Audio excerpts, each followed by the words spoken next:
Can I take you there?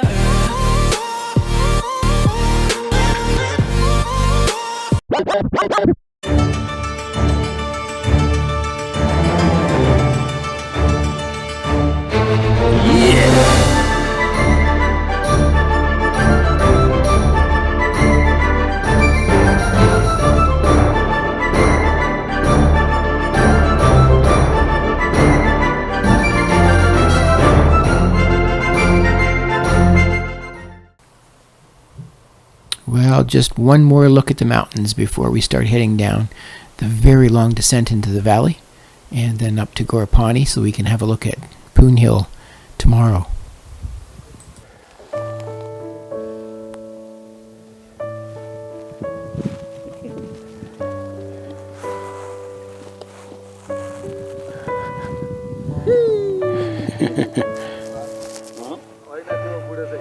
Guess we have to say goodbye to Annapurna South as we head down.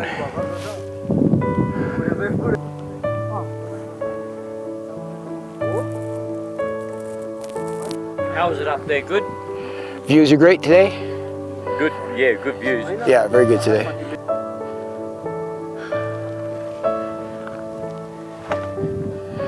Tommy's resting. Just back for a drink at Shistaboom. The big mountains are gone.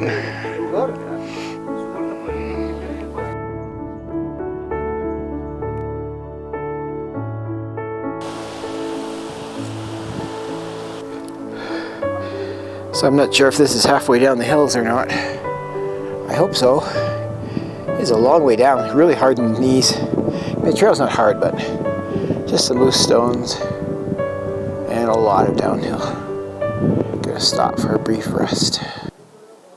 This tea house. This tea house isn't actually open. We're just gonna rest here. And I deserve a Snickers.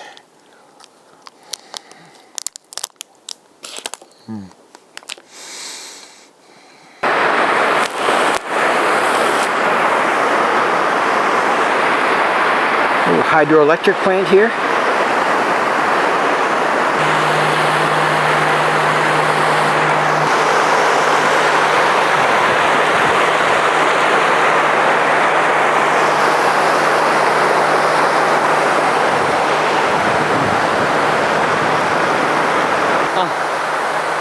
No one knows the name of the waterfall, so it will forever be known as the Mike Downer Waterfall. Yeah, that's what we were saying. Yeah.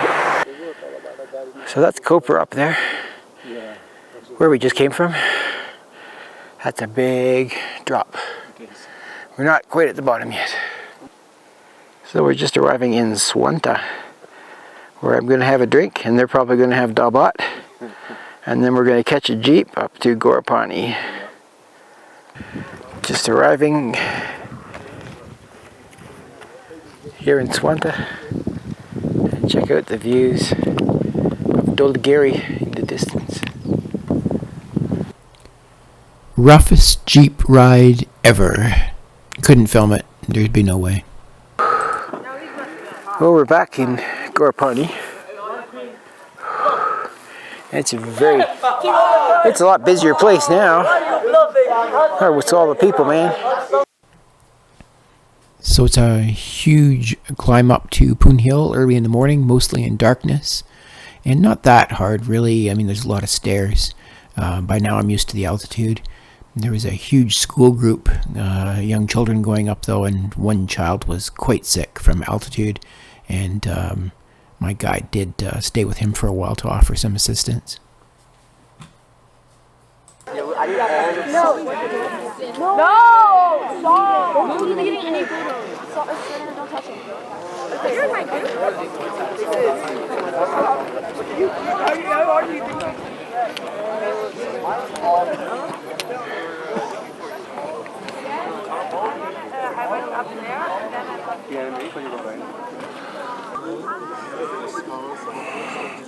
It's a bit cloudy. You can see some of the mountains. It's where we were yesterday. All the people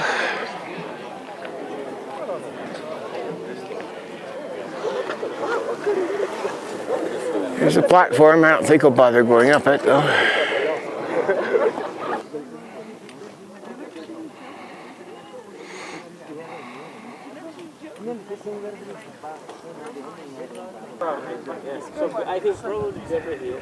Sun is up. Way over there in the distance is Fishtail Mountain, but mostly in clouds. No!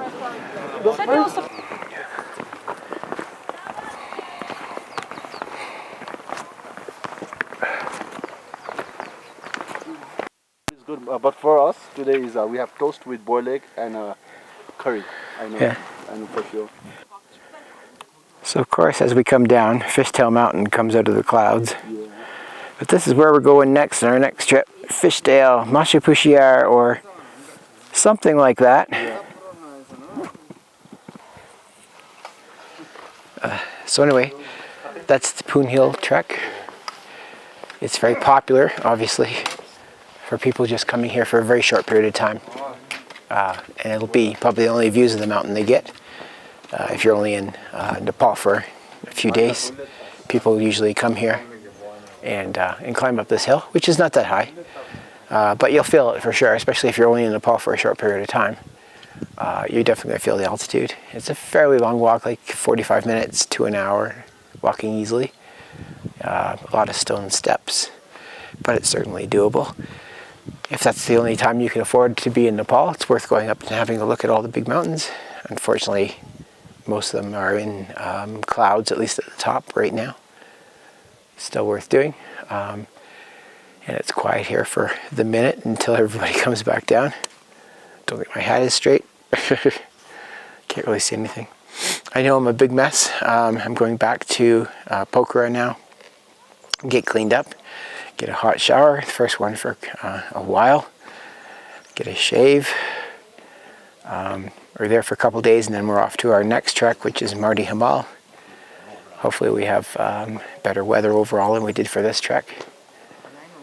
I'm looking forward to some good food in Pokhara too. That'd be great. So I thought I'd try this place out, Utopia Kitchen. Right now it's the TripAdvisor #1 rated restaurant in town. It's a nice looking place. To access it, you have to go right down to the waterfront. So I'm just waiting for my lunch. It's an Indian restaurant, huge variety of things to order. So while I wait, I'm just going to give you some opinion about the trek I just did, the Kopra Dander trek, compare it to others that I've done in Nepal, which has been quite a few. I think if the weather had been better and we'd had clear views, it would have been a pretty spectacular trek. Thank you. But we didn't have clear weather, unfortunately. The only time we had clear weather was actually the last day of the hike, so waking up at Kopra Dander was very clear, so we did get the good views, and the views from Kopra Dander of the big mountains would rival most of the highlights of the other treks that I've done. Certainly Kayanjan Ri in Langtang, not rivaling Kalapatar or Gokyo Ri in the Everest region, but still pretty spectacular, especially for just a 7-day trek into the big mountains of the Annapurnas. I think if the weather had been better, it would certainly rival the Langtang Valley trek, if not some of the other treks. But as it stands, it didn't, because we only had good weather the final day. But I think that's probably unusual. As far as difficulty level goes, I'm finding this one difficult. I don't know why. It doesn't seem difficult on paper. It's really not that high in altitude. I think we only went to about 3,700 meters, which is not that high. But maybe my cold is making it worse. And it was steep, like pretty much all of the days were kind of steep climbs, and the weather was not helping, so it was slippery, and it was raining, it was hailing, it was snowing. Obviously I didn't film most of that for you. Coming down from Kopra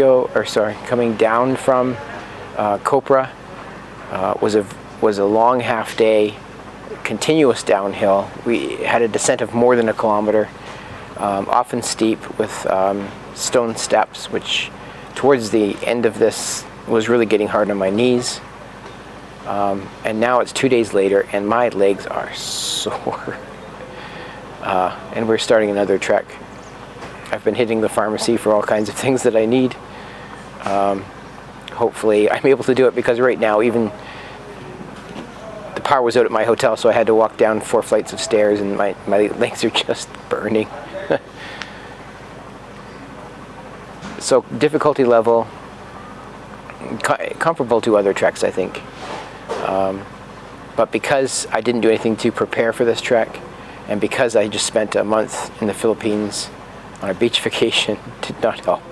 So I'm definitely struggling with this one, with the change in exercise and climate and everything. Altitude, certainly.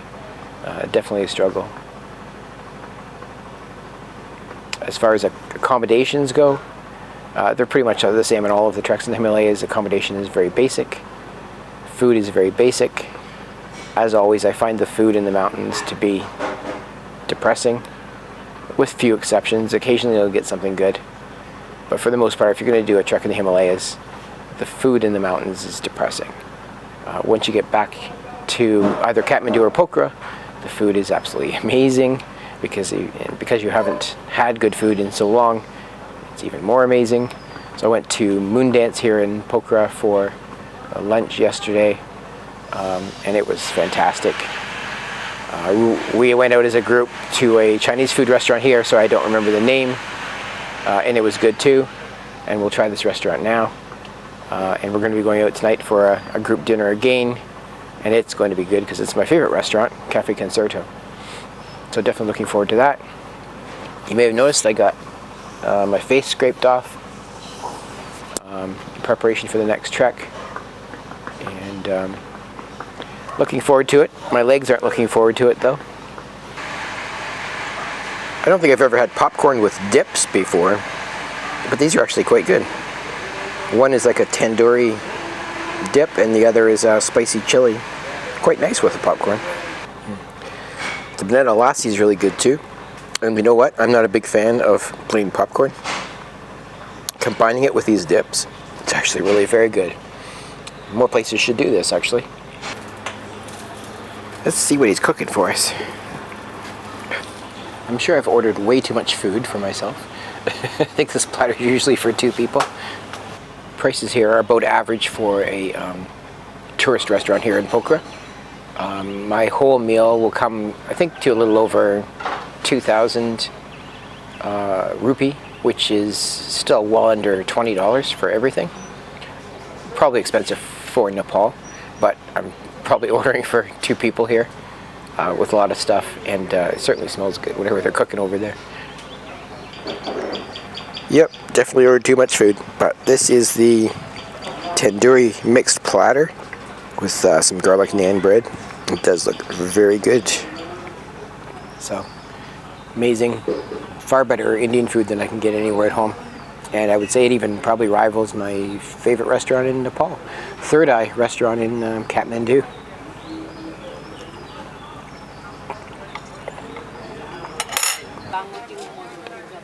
Not going to be filming too much in Pokhara, at least not now. I will be coming back though to Pokhara and doing some sightseeing after the next trek, and of course getting some more great food. I'm lucky that I had an early lunch because I've got another big dinner too, and I definitely couldn't leave any of that food behind. It was way too good.